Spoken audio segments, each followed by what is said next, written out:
Bismillahirrahmanirrahim. Allahumma salli ala sayyidina Muhammad. Allahumma salli ala sayyidina Muhammad. Allahumma salli ala sayyidina Muhammad. Assalamualaikum semua rekan Zobi. Salam sejahtera kepada semua.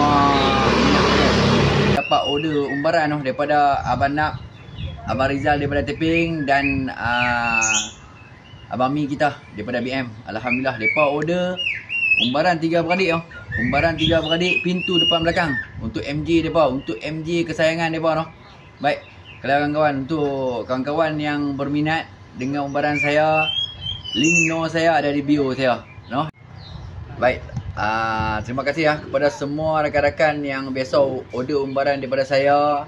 Alhamdulillah.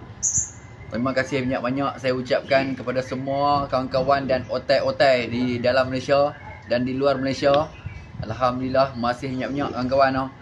Kepada semua yang berminat, kepada sesiapa pun yang berminat dengan umbaran buatan tangan saya ni, hasil daripada tangan saya, saya ada kat bio BT tu. Kawan-kawan. Okey kawan-kawan, kepada sesiapa yang ambil umbaran daripada saya jampi, saya doakan agar burung mereka sihat, aktif berkicau dalam umbaran saya kawan-kawan. Bismillahirrahmanirrahim. Baik, masih banyak kawan-kawan Cik Nap, Cik Rizal, Cik Mi yang order umbaran daripada saya Umbaran 18 inci, keluaran terbaru 2025, bujuk telok. Umbaran 18 inci, panjang 6 kaki kawan-kawan. Pintu depan belakang. Pintu depan belakang. Baik, untuk sesiapa yang berminat tu, link saya ada di bio kawan-kawan. Sebarang pertanyaan, link saya di bio.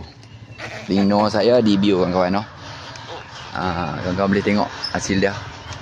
Alhamdulillah, masih banyak kawan-kawan.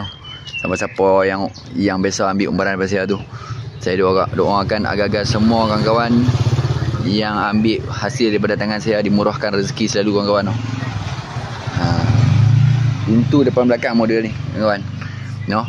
Ada tambahan sikit kawan-kawan. Baik, masih banyak kawan-kawan.